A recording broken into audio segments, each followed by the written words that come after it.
Hello दोस्तों, आज की कहानी है दो सांपों की। बहुत समय पहले की बात है।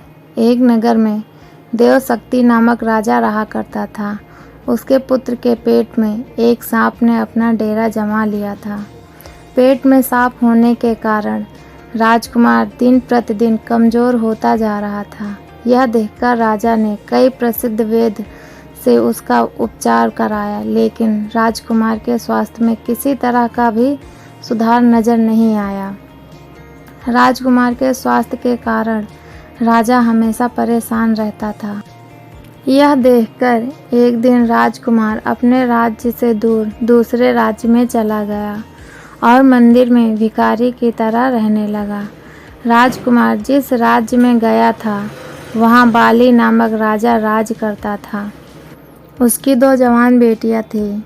दोनों रोज़ सुबह अपने पिता का आशीर्वाद लेने जाती थी।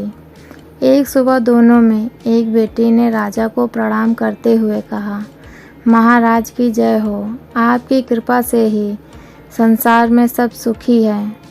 वहीं दूसरी बेटी ने कहा, महाराज, ईश्वर आपको आपके कर्मों का फल दे।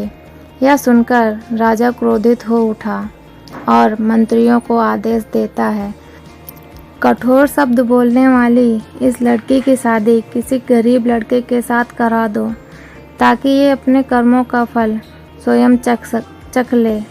राजा के आदेश के चलते मंत्री मंदिर के पास बैठे भिखारी से उसकी शादी करा देते हैं। वह भिखारी वही राजकुमार था जिसके पेट में सांप ने डेरा बना रखा था। राजकुमारी उसे ही अपना पति मानकर सेवा करने लगती है। कुछ दिन बाद दोनों मंदिर छोड़कर दूसरे देश की यात्रा पर निकल जाते हैं, क्योंकि दोनों मंदिर में रहना सही नहीं समझते थे। सफ़र के दौरान रास्ते में राजकुमार थक जाता है और एक पेड़ के नीचे विश्राम करने लगता है। राजकुमारी पास के गांव में भोजन लाने के लिए चली जाती है। जब वह वापस आती है तो सोए हुए पति के मुंह से एक सांप को निकलते देखती है। साथ ही पास के एक बिल से भी सांप निकलता है। दोनों सांप बात करने लगते हैं, जिसे छिपकर राजकुमारी सुन लेती है। एक सांप कहता है, तुम इस राजकुमार के पेट में रहकर इसे तकलीफ क्यों दे रहे हो? साथ ही तुम खुद के जीवन को भी खतरे में डाल रहे हो। अगर किसी ने राजकुमार को जीरा और सरसों का सूप पिला दिया तो तुम्हारी मृत्यु हो जाएगी।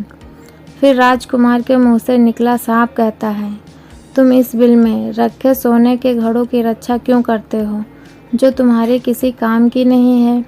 अगर किसी को इन घड़ों के बारे में पता चल गया तो वो बिल में गर्म पानी या गर्म तेल डालकर तुम्हारी जान ले लेगा। थोड़ी देर बाद दोनों सांप अपनी अपनी जगह वापस चले जाते हैं, लेकिन राजकुमारी ने दोनों सांपों के रहस्य को जान चुकी थी। इसीलिए राजकुमारी पहले राजकुमार को भोजन के साथ जीरा और सरसों का सूप पिला देती है। इसके कुछ समय बाद राजकुमार ठीक होने लगा। फिर उसके बाद बिल में गर्म पानी और तेल डाल देती है, जिससे दूसरे सांप की भी मृत्यु हो जाती है। इसके बाद बिल में रखे सोने से भरे घड़ों को बाहर निकालकर दोनों अपने शहर लौट जाते हैं। राजा देवशक्ति अपने बेटे और उसकी पत्नी का धूमधाम से स्वागत करता है।